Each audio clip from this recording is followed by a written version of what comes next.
akí ẹ̀yin bàbá wa àtẹ̀yin wa nílé kó àtìlẹ́yìn òdì níbi kíbi tẹ́ bá ti ń wò wá èmi ọmọ yín náà ni o akí ń kábọ̀ sórí ètò tààrọ̀ yìí ìròyìn àjóyàjó òun náà ní ká mú wétí gbọ̀ yín gbogbo ẹni tẹ́ bá darapọ̀ mọ́ wa ẹ bá wa pín kọ́lọ́fà gan àníṣe àwọn arábí ti jẹ́wọ́ wọ́n ti jẹ́wọ́ ìpinnu wọn wọ́n ti jẹ́wọ́ ẹ bá wa pín ètò kọ́lọ́ dáadáa kọ́lọ́ bá àwọn àgbààgbà ilẹ̀ Yorùbá kọ́lọ́ kàn wọ́n lá ẹ bá wa pín ètò yìí kọ́lọ́ bá àwọn ọba wa kọ́lọ́ kàn wọ́n lá ẹ bá wa pín ètò yìí kọ́lọ́ kàn àwọn ọ̀tá bàbá wa Akíntóyè kọ́lọ́ kàn wọ́n lá ẹ bá wa pín ètò yìí kọ́lọ́ kàn àwọn ọ̀tá Sunday Adéníyì Adéyẹmọ kọ́lọ́ kàn wọ́n lá kó lè bá mọ̀ pé nǹkan tá à ń sọ ariwo tá à ń pa láti ìjọ ìwá wípé àníṣe àwọn ará bí wọ́n ní ìpinnu lọ́kàn sí orílẹ̀-èdè Nàìjíríà aláwọ̀ ará bí wọ́n ní ìpinnu lọ́kàn sí orílẹ̀-èdè Nàìjíríà tá à ń sọ fún yín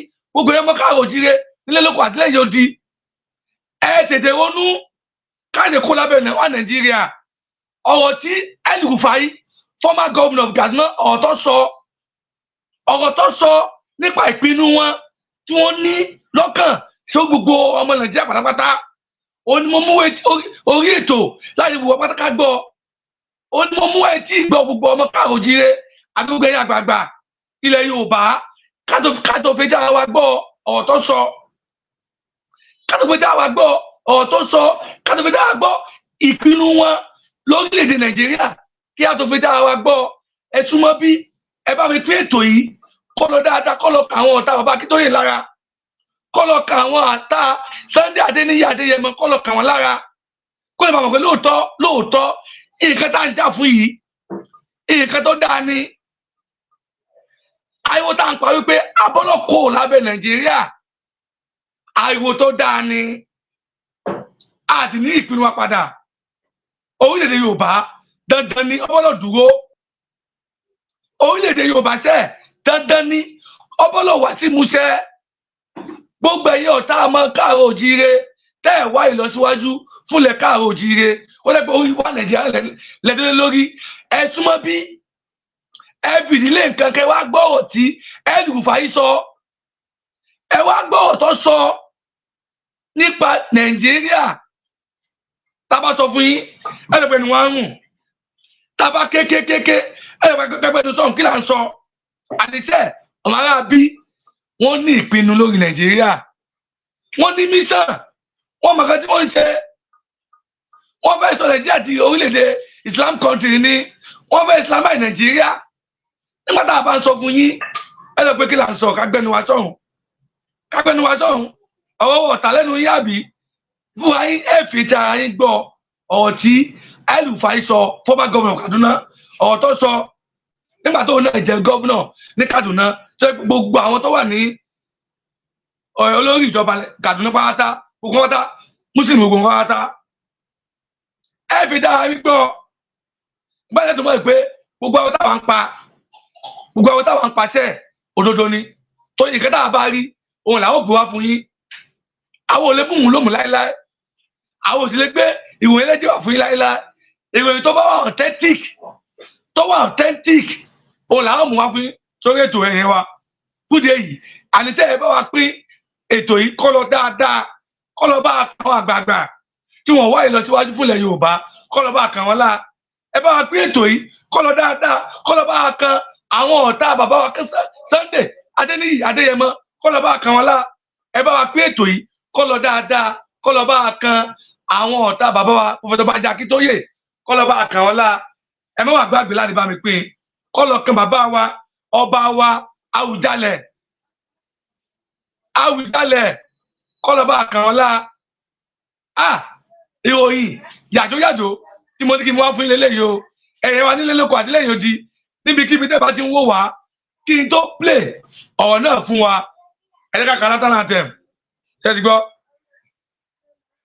tàbá kàrátà náà tẹ̀ tán ìgbà náà ni màá tó wá play tó yí ìfẹ́ pẹ́ lórí ètò bí inú ṣe bí mi tó nígbà tí mo gbọ́ ọ̀rọ̀ náà bí inú ṣe bí mi tó nígbà tí mo gbọ́ ọ̀rọ̀ náà ìfẹ́ kọ́ jẹ́ pé èmi nìkan ni màá gbọ́ òun ni mo fi sọ pé kí n mú wá etí gbọ́ gbogbo ẹ̀rọ káàrọ̀ òjíire àdúgbò ẹ̀yìn dẹ́npa wà Nàìjíríà ò lè work àwọn aráabí wọ́n ní ìpinnu lọ́kàn fún gbogbo ọmọ Nàìjíríà. Àwa ni ká má sùn, ká má ṣàdùpìyè, ká má sùn tẹ́tẹ́rẹ́, ká tètè pa ìrònú wa papọ̀. Gbogbo ọmọ Yorùbá àtẹ̀yà àgbààgbà ẹ jẹ́ ká fi ìmọ̀ ṣọ̀kan anáwọ̀ aráabí sẹ̀.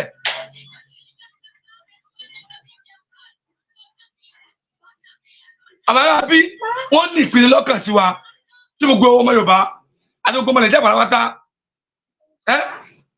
Ẹ jẹ́ ká fi dára gbọ́, ẹ jẹ́ ká fi dára gbọ́ ọ̀tí El-Rufai sọ.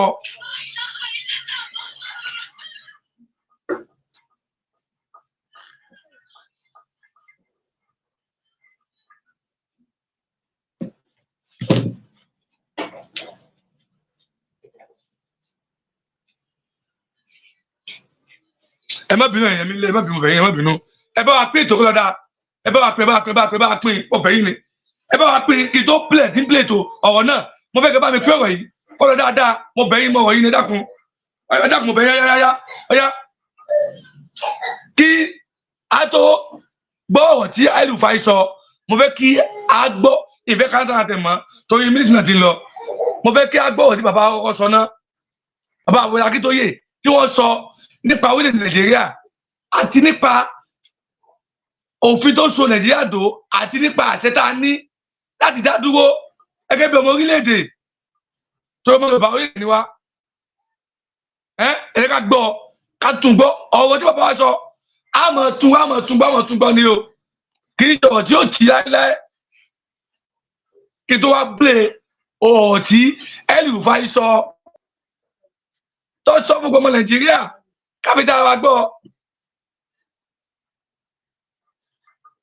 So, but there seems to be some confusion in Yoruba land. I see that maybe perhaps the generality of the people do not feel as passionate about self-determination. And secondly, there is all kinds of positions. Afenifere is talking about restructuring. You are talking about self-determination. You don't know this. You don't know the nature of the Yoruba society. You don't. Most of the young people, and they are the majority in Yoruba land, want the self-determination of their Yoruba nation. That's the truth of the matter. That's what is keeping the movement going. And they are also doing so in the diaspora. Yoruba young men and women all over the world want their own country, separate from Nigeria. You cannot deny that. No matter how much you want to pander to the government, you cannot deny that.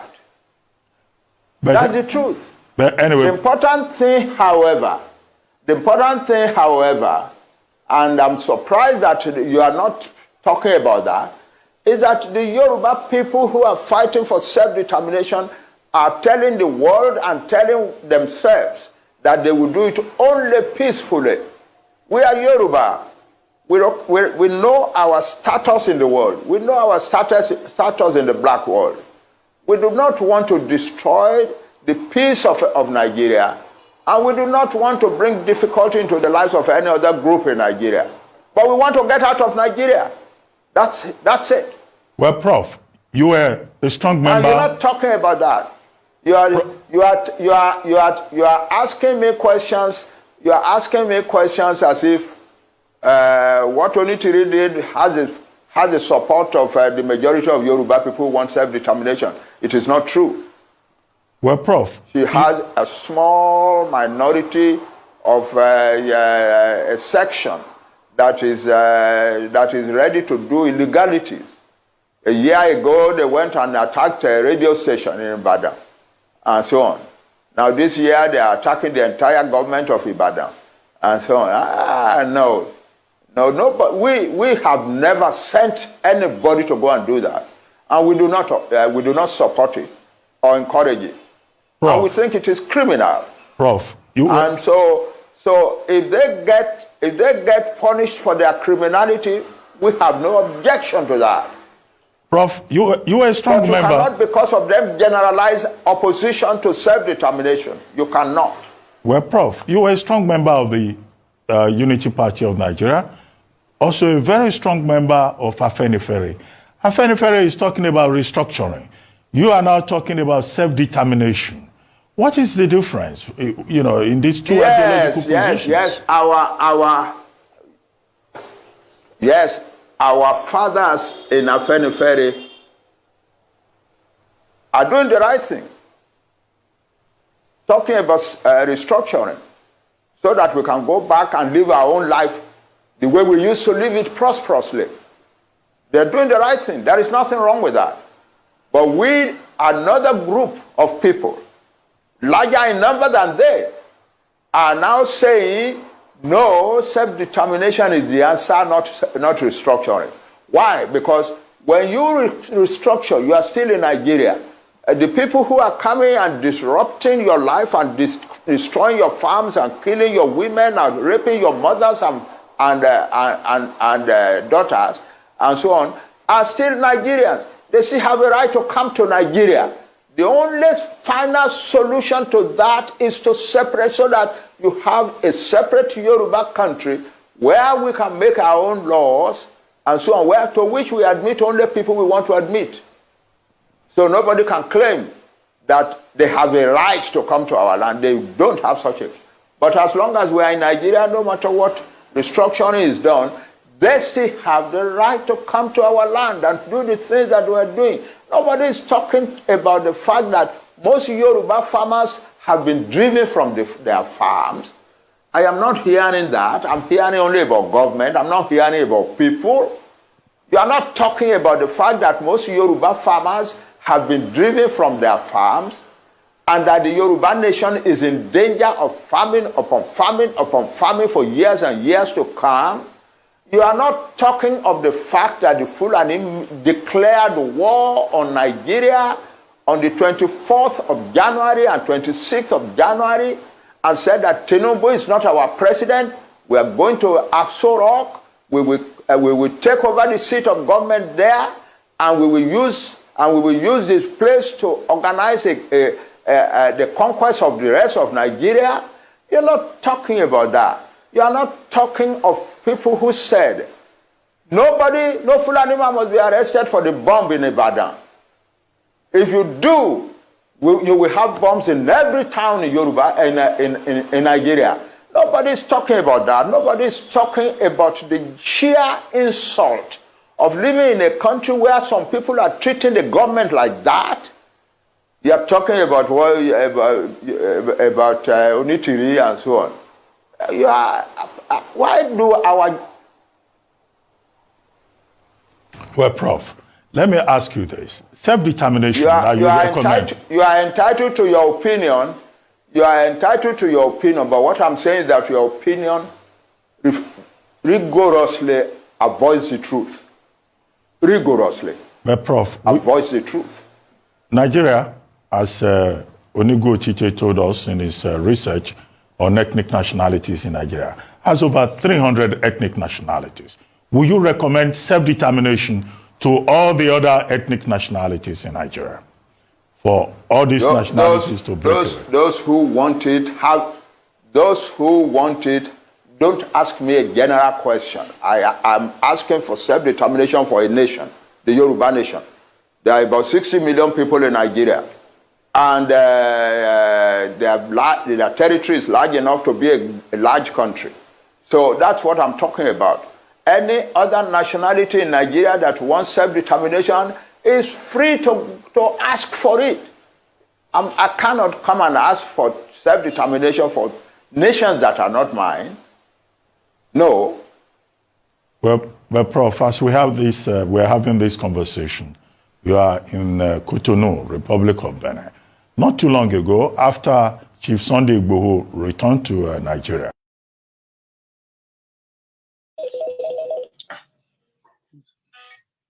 Ẹ káàbọ̀ pa àsọ̀rọ̀ ètò. Mo lérò pé gbogbo wa la gbọ́ tí bàbá wa sọ. Ọ̀rọ̀ tí bàbá wa sọ gbogbo wa la gbọ́.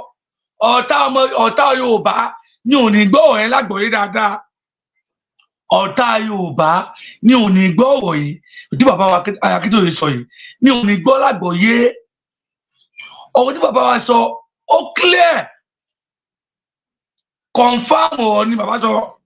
a fẹ́ Nàìjíríà mọ́ Yorùbá nation la fẹ́ tí a bá ti ń pariwo rìsọ́sọ́rì tá à ń pariwo àtúntò ọ̀rọ̀ tí mo fẹ́ play fún yìí táwọn arábì tí wọ́n ń sọ ìpinnu wọn òun náà ni yóò ṣẹlẹ̀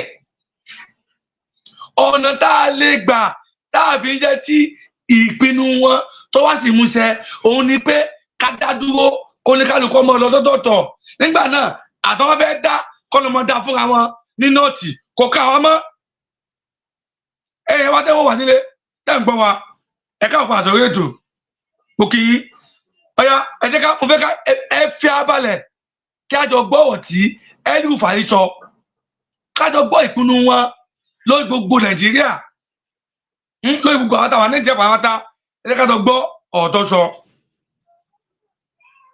Collective benefit of the nation. Let's go. Na san ni da gwamnan Zamfara Bello Matawalle ba dan muna son wani abu muka yi ba. He said, myself and the governor of Zamfara, Wato Bello Matawalle, we did not make this decision based on what we will gain whatsoever. Sauran suna son wani abu amma wallahi ni da Bello Matawalle mun ce kawai ai haka. He said, even though some of us may actually have their ulterior motive, but as for me and Bello Matawalle, we do not have any ulterior motive. Ai maganin wannan matsalan na addini. Sannan musulmin Southwest su ma mu ba su sense of belonging. It says the only is for the sake of the religion. So that also the and he said wọ́n fẹ́ Islamabad Nàìjíríà pátápátá ni àwọn Fúlàní ṣe wọ́n fẹ́ Islamabad Nàìjíríà pátápátá ó ní ọ̀rọ̀ tí El-Rufai sọ o mo fẹ́ kí ẹ fi abalẹ̀ kájọ gbọ́ ọ̀nà dáadáa kẹ́ ẹ fi abalẹ̀ kájọ gbọ́ ọ̀nà lágbòye dáadáa. From the Southwest can also have the sense of belonging. Oh God, let's go. Allah, duk da taron dangin da aka yi, duk da addini da aka yi amfani da shi. He said, even with all the conspiracy of ethnicity and the religious bigotry that was used during the campaigns by some people, Allah ya ba Asiwaju nasara. God now gave Asiwaju the victory. Abinda muka samu muka yi a Kaduna yanzu an yi shi a ƙasa gaba daya. He says that things that we were able to do in Kaduna, we have been able also to do it in the nation as a whole. Now, also, if we are at our da, nígbà tó ń ṣe gómìnà ní Kaduna, tó sọ gbogbo àwọn ọmọ pátá gọ́ọ̀mẹ̀ntì Kaduna, gbogbo pátá, Muslim gbogbo pátá, ìgbéyàwó àwọn tó ń gbé, òun ni àwọn náà fẹ́ gbé fún gbogbo ẹ̀ta Nàìjíríà pátápátá. Fún Muslim ticket mo fẹ́ kẹ́ ẹ gbọ́ dáadáa o gbogbo ẹ̀yin ọ̀tá bàbá Akíntóyè tí wọ́n ń pariwo fún wa pé ká jà fún orílẹ̀-èdè wa tẹ́ ń bínú wọn ẹ bá mi pé ètò ìkọlù kàn wọ́n lá gbogbo àwọn ọ̀tá bàbá wa Sunday Adéníyì Adéyẹmọ tí wọ́n ń bínú wọn ẹ bá wa pé ètò ìkọlù kàn wọ́n lá káwọn ẹ̀kọ́ abẹ́tẹ̀ àwọn agbọ́wọ̀ tí El-Rufai sọ kí ló dé ṣé Muslim nìkan ló wà Nàìjíríà ni kò sí ẹlẹ́sìn mi Nàìjíríà ṣé Muslim nìkan ló wà Nàìjíríà ṣé kò sí ẹlẹ́sìn mi Nàìjíríà ṣé wọ́n fẹ́ sọ Nàìjíríà ti di Islamic country why àwọn ti sọ fún yín à ń pariwo fún yín ẹlẹ́gbẹ̀ẹ́nu wa ń rùn à ń pariwo fún yín sí pé àwọn ará bíṣẹ̀ wọ́n ní ìpinnu lọ́kàn tí gbogbo Nàìjíríà tá a bá sọ ẹ̀rọ kí la wí kágbẹ́nu sọ̀hún ẹ fi tẹ́ mo lérò pé ẹ fi dá yín gbọ́ nísìnyí.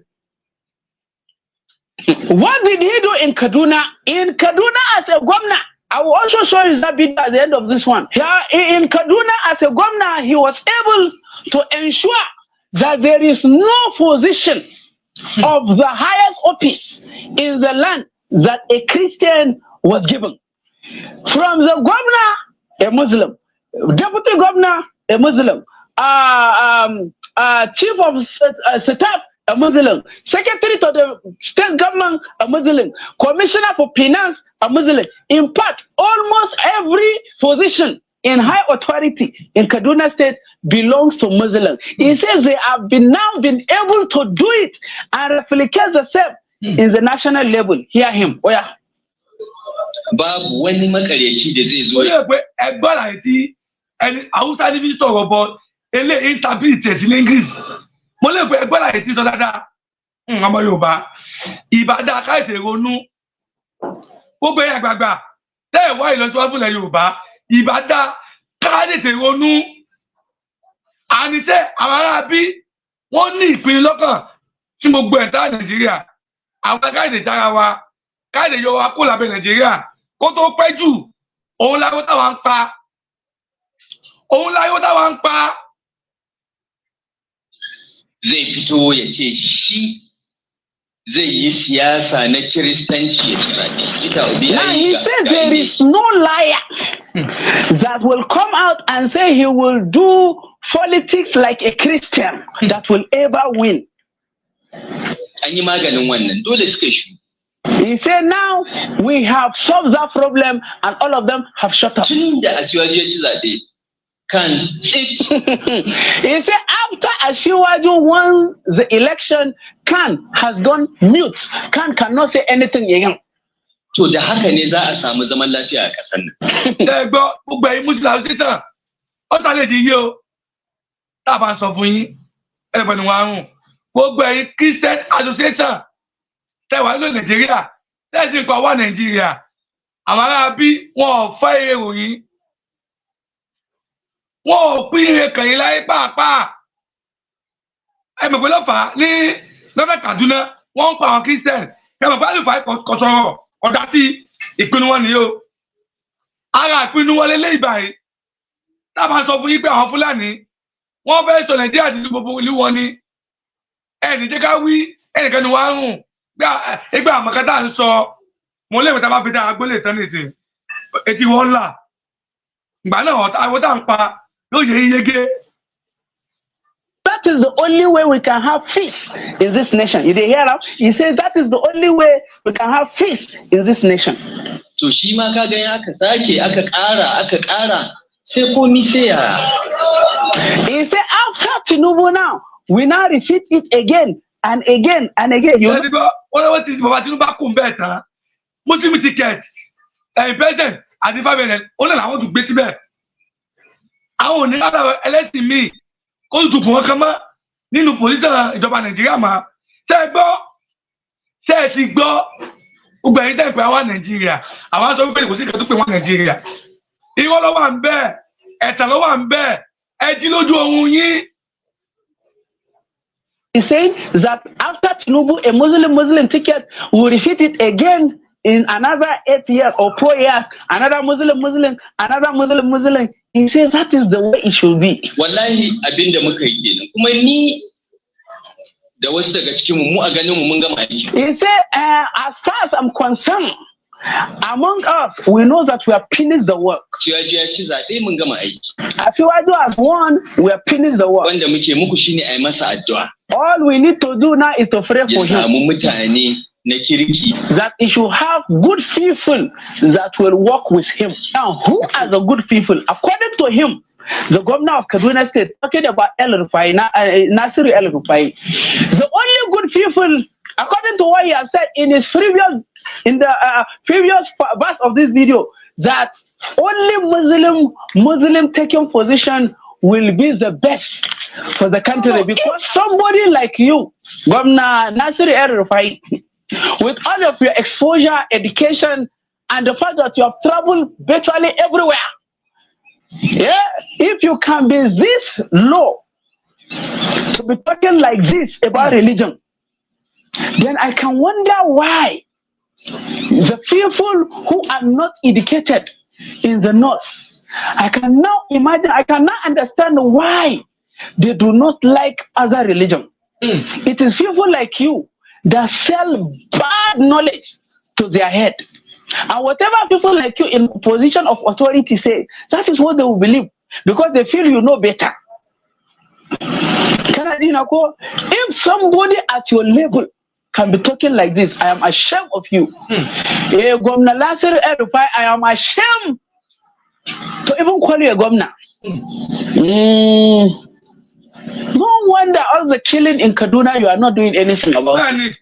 Yeah, man, because you feel they are not your people.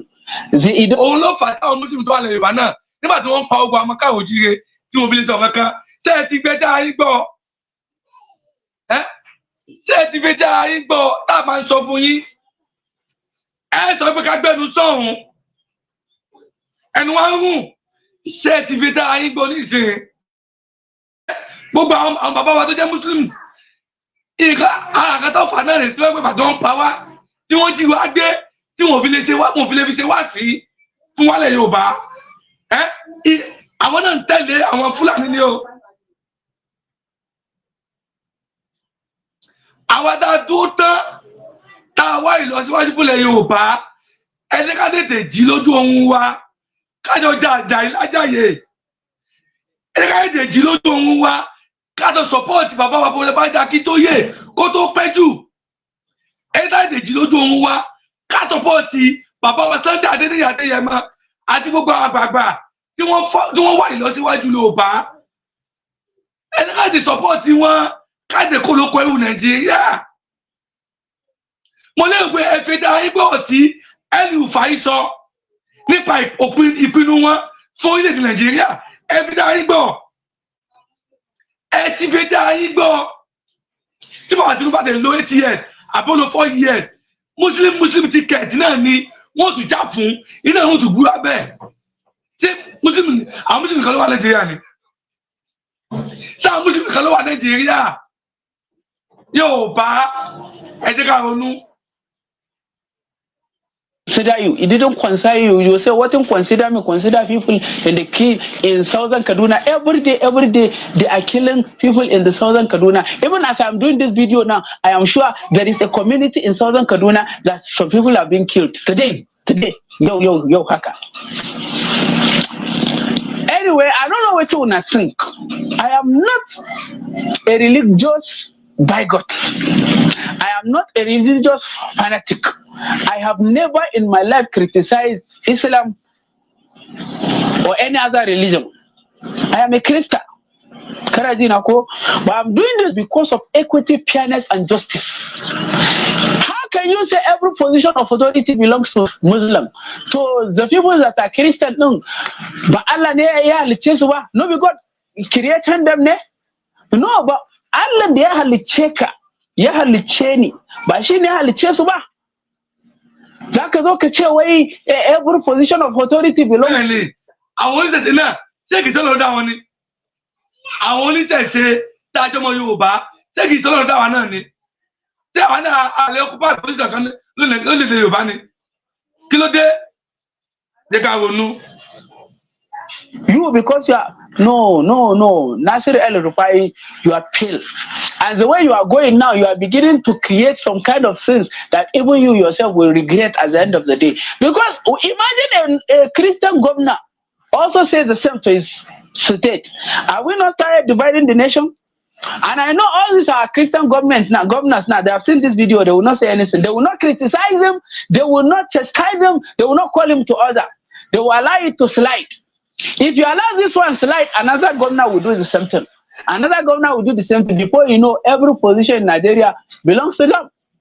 And before you know, they will tell all of us to pack our load and go. To where? I don't know. Anyway, you that is watching, some sense more than the person who spoke in this video. Let me know what you think with your own sense in the comment section. Let's have a conversation. Hey, Baba wa, hey, Mama wa le Yorùbá. Mo lérò pé ọ̀tá ẹgbọ́ yìí látẹnu El-Rufai yóò sì níyè. Yóò sì níyè ló láì lójú. Ṣé Muslim nìkan ló wà lórílẹ̀-èdè Nàìjíríà ni? Tó wọ́n fẹ́ sọ Nàìjíríà di Muslim country. Tí ẹ bá fẹ́ nǹkan bẹ́ẹ̀, ìbádá àwọn àgbààgbà tó wà lẹ̀ Yorùbá ilé ká ronú sí i tẹ́jọ́ mọ Kírísítẹ́nì tẹ́jọ́ mọ lẹ́yìn Kìrìsìtẹ́nìtì ẹ̀yin àgbààgbà tẹ́jọ́ mọ Yorùbá tẹ́ ń wà nínú ìbílẹ̀ inú ìṣẹ̀ṣe ọ̀rọ̀ tí El-Rufai sọ yìí wọ́n mì ní ẹni o kẹlẹgbẹ wọn sọ lẹlẹ wọ́n mì ní nǹkan tí ìpinnu wọn ni wọ́n sọ síta o ìpinnu wọn ò ní wọ́n sọ síta àwọn àdìkáyètè ronú káàdì jì lójú òun wa ká jà fún òmìnira tiwa gangan ká dá dúró gẹ́gẹ́ bí orílẹ̀-èdè tá a bá dá dúró gẹ́gẹ́ bí orílẹ̀-èdè àwa nígbàgbọ́ wípé ẹ̀sìn kò lè dá ìjà sí wa ìdálẹ̀ tiwa láàrin láéláé ẹ̀sìn kò lè dá ìjà sílẹ̀ láàrin gbogbo ọmọ Yorùbá láéláé torí ẹyọ kan ni wá àwọn baba ńlá wa wọ́n ti fi ìfẹ́ wọ́n ti fi sọ papọ̀ nínú ẹ̀sìn kò lè fa ìjà tá a bá dá dúró àmọ́ tá a bá wà lórílẹ̀ Nàìjíríà nǹkan tá à ń kọ́ ilé ìlàpadà rí o òun là fi ń pariwo òun làwa fi ń pariwo tántán tá à ń ké tántán sí títa gbogbo ẹ̀yọ́ ọmọ káàrọ̀ ojíire ẹ̀yin bàbá wa àtẹ̀yin ìyá wa tẹ́ ẹ wá ìlọsíwájú fúnlẹ̀ Yorùbá ìbá dá ká tètè ká fọwọ́sowọ́pọ̀ ká fi ìmọ̀ ṣọ̀kan ká kó lábẹ́ Nàìjíríà kí ìpinnu àwọn ará bí kọ́ bà ṣe lé a lórí ìpinnu àwọn Fúlàní yìí ìpinnu wọn kọ́ bà ṣe lé àwọn ọmọ káàrọ̀ ojíire lórí lórí wọ́n fẹ́ sọ Nàìjíríà di entire Islamic nation ni wọ́n fẹ́ gbalẹ̀ wa kí wọ́n sọ ní tiwọn ní o ìpinnu wọn nìyẹn o ṣe ti gbọ́ ọ̀tá ní ká mú wẹ́tí gbọ́ yín nìyí o gbogbo ẹni tẹ́ bá ìtẹ̀tẹ̀ àpọ̀ mọ́ wa lórí ètò tẹ́ ẹ̀ ń fi ọkàn bá wa lọ lórí ètò tẹ́ ẹ̀ ń gbọ́ ọ̀tá ń sọ tẹ́ ẹ̀ ti rí fídíò tá a play ẹ bá wa pé ọ̀rọ̀ yìí kó lọ dáadáa o kó lọ ká wa gbàgbà ilẹ̀ Yorùbá lára kí wọ́n ti gbọ́ ọ̀rọ̀ tí El-Rufai sọ yìí kí wọ́n ti mú lò ẹ bá wa pé ọ̀rọ̀ yìí kó lọ dáadáa kó lọ ká àwọn bá wa àwọn balẹ̀ Yorùbá tí wọ́n ti ní lọ́kàn pé orílẹ̀-èdè Nàìjíríà ní ká kú sí ẹ lọ bá wa pé ètò kó lọ kàn wọ́n lá kí wọ́n ti gbọ́ ọ̀rọ̀ tí El-Rufai sọ kí wọ́n ti gbọ́ ẹ bá wa pé ọ̀rọ̀ yìí kó lọ kàn bàbá wa Àwùjalẹ̀ torí a gbọ́ wípé wọ́n ti fún El-Rufai lóyè bọ́ba jíròrò àbí àfọ̀lùmọ́ àbí túlùṣe sẹ́yìn tó fẹ́ túlùṣe ó yẹ kó mọ sọ owó tí ń sọ yìí sọ yẹ kó mọ sọ irú tí ń sọ jáde yìí ìyẹn bẹ́ẹ̀ ẹ̀kejì kò tó fẹ́ pè é ṣàkíyèsí sẹ́yìn pé ẹni tí ń báyọ̀ sọ̀rọ̀ ní public tí wọ́n ń sọ èdè Haúsá àìsàn pé wà Nàìjíríà ni wá èdè English language ló yẹ kó fi báwọn èèyàn sọ̀rọ̀ àmọ́ nígbà tó fẹ́ kí ọ̀rọ̀ tó ń sọ tó kò fẹ́ ká àwọn etí kejì kí wọ́n gbọ́ ló fi sọ ní èdè Haúsá fún wọn àmọ́ àwọn àtàjọ́ ọmọ Yorùbá táwọn fẹ́ àdírẹ́sì àwọn èèyàn tiwa àdísọ Yorùbá ni wọ́n ní wá lára English ní sáà àti ìsọ fún yín à ń pariwo fún yín ẹ̀yin gbogbo ẹ̀yin dẹ́ẹ̀dípò lẹ Yorùbá mú ẹ máa try láti máa sọ Yorùbá síta fáwọn èèyàn wa ọmọ Yorùbá ni wá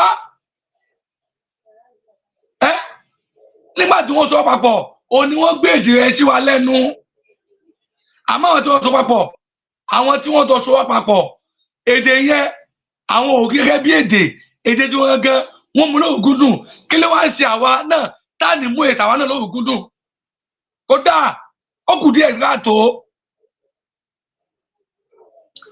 káàtó fún díẹ̀ yìí ọ̀rọ̀ tí mo ní kí mú wá etí gbogbo àwọn káà òjì ènìyàn mo kí gbogbo wa lẹ́ẹ̀kan sí gbogbo ẹ̀ tẹ̀dá kọ́ mọ́ wa tẹ̀wọ̀ wa ojú tẹ̀ fún ojú ò ní fọ́ o bẹ́ẹ̀ ni etí tẹ̀ fi ń gbọ́ wa etí náà ò ní di ọwọ́ tẹ̀yẹ̀ bá wa pé ọ̀rọ̀ yìí kó fi lọ dáadáa tẹ̀bí wa lọ́ọ̀fẹ́ tẹ̀bí wa láìkẹ́ ẹni fọwọ́ náà gbọ́mọ sí àwa lámọ̀ ẹ̀yin lámọ̀ bá tẹ̀sí gbọ́ ẹtí gan ni ọ̀rọ̀ náà kò ní jù báyìí lọ. Bye for now.